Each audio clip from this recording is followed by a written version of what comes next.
Left my husband after he turned psycho-controlling, then he ended up arrested. So I 29F, have been married to my husband, 30 meters, who I'll call Alex. Alex and I met in college during our freshman year. We started off as just friends, and got married 7 months ago. I've gotten along with his family, but we aren't super close, but we're friendly enough. The problem is that Alex has begun to make me incredibly uncomfortable. Firstly, he's begun to ask me who I'm meeting with, where, what we plan on doing, how long every single time I leave the house without him. At first, I just thought he was being protective and a good partner just in case something happened, but then he started checking my phone after the visits, vetting and researching each of my friends as well. He also has been pursuing me to link my bank account to his, as he's in charge of the finances when he was perfectly fine with keeping them separate before. We fight about it almost every day. Finally, yesterday when he was preparing to go on a work trip for 2 weeks in California, he demanded I wear a tracker so he could keep an eye on me while he's gone. I can't do this anymore. I feel like I'm suffocating, and his family, who I've spoken to about his worrying behavior, just said he's being careful and protective as a good husband should. I need to gather my things together and find a way to be gone before he gets home without tipping him off. He's always threatened that if he ever found me cheating on him, he'd turn in divorce papers the same day. He keeps a filled out copy in his desk. I'm going to submit those the day I leave. But there's so much to do. Bergen finding a new place to live, seeing if my job has any transfers available, packing and moving in 2 weeks. His return flight May 11th, so I need to move quickly. I'm posting here because I don't have any close family, and I can't risk dragging my friends into this as we share the same friends. I just needed a place to vent, and ask if anyone has any advice on the easiest and safest way to do this. Edit. Oh my god, you guys are amazing. I never even thought to not use his divorce papers. I'll check for cameras before I start any packing or prepping. I may also shred his divorce papers just in case and look into getting a lawyer for myself. I'm in a no-fault divorce state, that much I so remember, which will help. I'll update again when I know more. The tracker he wants me to use is a small clip to put on the belt or waistband. I'll wear it unless I'm going or doing something related to me leaving. No pets yet, thankfully. Update. So I've gotten a lot of support and helpful advice along with questions I thought I should clarify before I proceed with the update. Some asked why I'd be hiding things from Alex regarding going out and who I'm meeting with. I don't, and I have nothing to hide. However, when he begins to then double check everything I tell him with the other people, they're right down to each person I talk to and what I said. Did I send any text MSGs? Did I order food? How much did I eat? That's when it started to feel like I was slowly being pushed into a corner. It didn't start that bad, but gradually grew worse over time. All of the Reddit subs my in-laws' families are part of our related gardening and DIY, so I highly doubt they'll see this. If so, by the time they do, I'll hopefully be gone. I talked to my job and explained things to my manager, and they promised to look into openings in other states to see if they could get me into one. They'll have an update on that in 3 days. I trust that my bank account is secured, considering he's tried to get into it before and failed. I found one camera in the kitchen, another in the living room, and one in our bedroom. As such, I've left them in place for now and done all other planning, either in the bathroom pretending I'm taking a bath. I'm honestly staying away from the domestic violence services as my sister-in-law is unfortunately higher up in those, considering she volunteers there, and I have a feeling if I did show up there,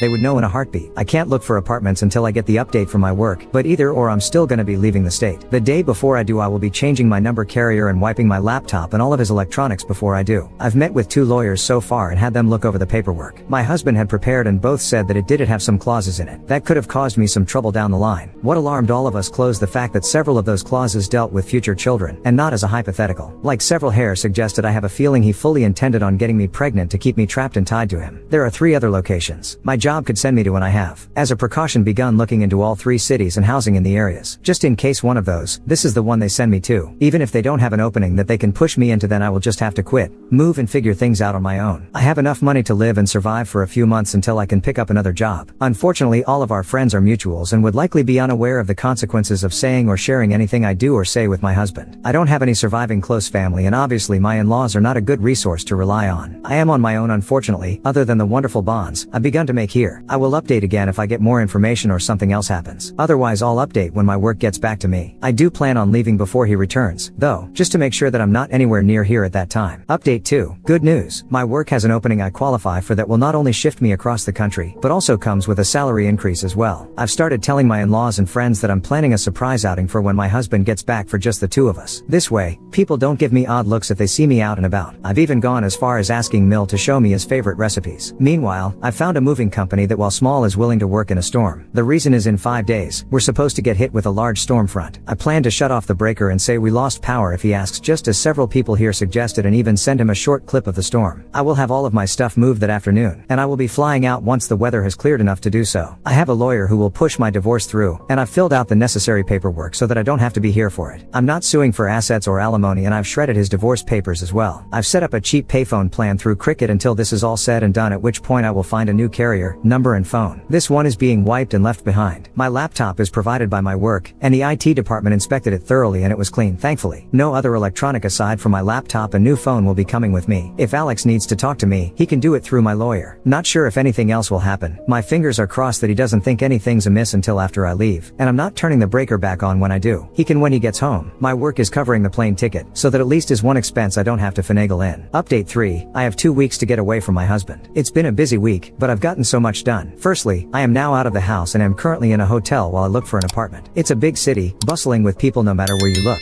We had a pretty bad storm system hit back home that actually lasted 2 days. High winds, thunder, lightning and even hail everywhere. I didn't take much from the house: my documents, clothes and important sentimental items. I left all of the furniture and electronics behind. I cleaned the house top to bottom and took pictures on my phone so he couldn't claim I damaged anything when I left. My lawyer has already started divorce proceedings, and my husband will be served on the 8th. His plane is due to land early morning, and the sheriff will be there at the house waiting for him. He is very much about public appearances and reputation. My lawyer will be calling him as well to inform him that I am more than willing to air out everything to the public about his actions if it means securing my freedom from him. I will go to court as long as I must to get this pushed through. I haven't told our friends or his in-laws yet. I will do that while he is on the flight to prevent him from getting wind of it before he's handed the divorce papers. I will be calling around and explaining why we're getting divorced, to try and prevent him from twisting this into somehow being my fault. I don't want him trying to claim I had an affair or something, so I want to get the truth out before he can twist this. I'm doing okay. I'm tired, but yet I feel almost jittery and off kilter. I keep looking over my shoulder and monitoring what I say even when I don't really need to anymore. Hopefully that will fade soon. My work is covering the cost of the hotel, and I'm working on getting my other things in order. I also need to find a new GP as I want to get a full test just to make sure everything is okay. I don't know when my next update will be, probably when the divorce papers are filed or if we have to go to court to push them through. I will try to keep my head up, but it feels like I'm in a whirlwind or something with so many things to do and think about. I kinda thought it would be easier once I got out of the house, but while the fear is smaller, somehow the number of tasks only seems to have grown. Update 4. Sorry I haven't updated for a while. Things got hectic and a bit chaotic honestly. Firstly, I'm working on getting an apartment still and have applications in at 3 different places and will hopefully hear back from them soon. I'm still going into work here at the new location, so I don't have to worry about burning through my emergency savings completely. I've gotten a lot of emails from Alex, his family and our old friend group asking question after question. I have only sent one return email to Alex, explaining that I don't believe we are truly compatible, and it is best we separate now. That his treatment of me when I'd done nothing to deserve as such was just as much of a deal breaker as cheating was for him. I ended the email with the statement that I would not be contacting him further and anything else he needed to pass on to me or vice versa would be done through my lawyer. For his family and friends, I just typed up one email outlining everything that had happened and why I left. I told them I wished them no ill will, but that such treatment of his wife and partner was not acceptable. That should Alex get remarried in the future, I wish they would help support both partners and not just Alex. Alex, from what my lawyer told me, was livid when he was served. The sheriff actually ended up booking him for assault on an officer and menacing due to the threats he was shouting. His father bailed him out in a few hours, but with the testimony of the sheriff, my lawyer believes I have a very good chance at getting a restraining order. Alex, upon returning to the house, apparently lost his temper again, breaking the dining table into pieces as well as the TV, and putting several holes in the walls. At least that's what one of the emails from one of our friends reported as Alex called him to help him clean up the mess. My lawyer already has pictures of the house I took, with timestamps as evidence nothing had been damaged by me. My friend reported that Alex tried to claim I'd been the one to trash the house, but the holes in the wall were at head height. Alex is 6 feet 3 inches, and I'm 5 feet 4 inches, so he knew that was false. Either way, taking the pictures definitely will help me so again. Thank you everyone here for the advice because I never would have thought of that on my own. My work won't share details of where I am, as I do work with some higher end clientele who value security and that information won't be gossiped about, and no, I'm not some stripper or escort. I deal with contracts, notary and business management. As such, even if Alex tried to use my work to find me, he wouldn't succeed. Update 5. It's been a little bit, and I thought I'd answer some questions before giving my update. It may be a while after this until things change. Firstly, no, I didn't bring my car. The public transport here is good enough to use without needing one. I have secured an apartment, and the building has good security. You need a key card to enter, and there is a security guard at a desk right by the entrance to the building. As part of my contract, I gave them a photo of Alex and his family so that even in the off chance they do find me, they won't be let in. The responses I got from the emails varied. His family said I was overreacting, and that I owe Alex an apology for the problems this has caused him. The pending criminal charges puts him at risk of losing his job if he's convicted. Alex sent a long email, apologizing and pleading for me to come home. He said he was worried for me, that he is willing to go to therapy if it will appease me. He wants us to remain together, and he didn't think leaving was an appropriate response to his genuine concern and worry for my health and safety. The friends gave gave somewhat lacking replies, saying that they didn't think Alex was ever going to hurt me and that I shouldn't be letting my imagination run away wild. As much as I want to say I was surprised by the lack of support, I'm honestly not. He intends to fight the divorce. I am letting my lawyer handle it, and I am also pursuing a protective order as well. Once I got approved for my apartment, I also froze my credit. I've changed my phone carrier and number, as well as making sure none of my documents list Alex as next of kin or POA. Some have asked why I was so paranoid about Alex and his possible future actions. The answer for that actually is somewhat simple. My grandmother. I love that woman to bits. As a teen, she explained why my grandfather was never around. He was extremely abusive and manipulative, and her generation didn't allow divorce really. She wouldn't have been able to buy a house or get a good enough job to support her and my mother on her own. As such, she endured it, shielded my mom as she could until my grandfather died. When I felt like I may have been overreacting, I remembered how she'd said she'd always wished she'd been able to see grandfather for what he was early on when she may have been able to annul the marriage. I don't know when I'll update again, maybe when the divorce goes through or if something big happens, but until then, I'm just trying to keep my head above the water. Final update. It's been a month since my previous update, and I wanted to share some of what's been going on in the meantime. The divorce is proceeding, but even though I don't need him to agree, and he's not, it means I have to go through the courts to get it approved. As such, it could be upwards of 6 months to push it through even though I'm filing without attempting to claim property, alimony or compensation. I just want a clean break and separation. Alex has attempted to use our friends to reach out to me, as he doesn't want to use my lawyer for communication. He's saying it's disrespectful and cowardly to hide behind my lawyer and not meet him face to face. Alex wrote me a letter that he did pass off to my lawyer, but the contents were him justifying his actions and claiming that in today's time it is dangerous for women to be on their own, which is why he was so intent on trying to keep me safe from harm. He wanted me to understand that he was trying to protect me as best he could and was hurt that I would just lie to him and hide my actions from him related to my dissatisfaction with our marriage and my moving. I didn't reply, because at no point did he apologize. All he did was turn everything around on me as I was being overly dramatic, emotional and cowardly. There was a second letter with Alex's from my sil. Her letter was honestly disturbing and completely justified my misgivings regarding approaching her in any kind of professional capacity. She spent 5 paragraphs detailing how a real abusive relationship looked like and that Alex was the furthest thing from abusive. The details she included were all related to financial abuse and physical abuse. Nothing like what Alex had been doing. She stated that my attempts to smear her brother's name for attention and clout made me the abuser, not him. I haven't really been able to process that, admittedly. Part of me can't help but wonder if she's right. I mean, I blindsided him by leaving as I did and am refusing to speak with him at all. My old boss recommended that I look into getting into therapy after I moved, and I think I need to. I have had a hard time adjusting to being on my own. I keep censoring myself and haven't even gone out to eat yet. I always end up worrying about what if someone sees me, what if I get in trouble for spending my money on something frivolous. My lawyer is continuing to fight for the divorce, and I shouldn't need to be physically present in court. Any meetings needed between me and the judge can be done via Zoom. I'm trying to avoid confrontation with Alex and his family for now as much as I can and passed both letters to my lawyer in case he needs them. Our friends are mostly trying to avoid taking sides still, and I'm honestly approaching the point of just letting them go as well. I'm tired of fighting for them to understand at this point. I don't know if anything is going to happen, so my next update may not be until around mid-November depending on how long it takes to push the divorce through. Work is going well, and it's helpful to have something familiar to anchor my day-to-day life when so much has changed and is changing even now.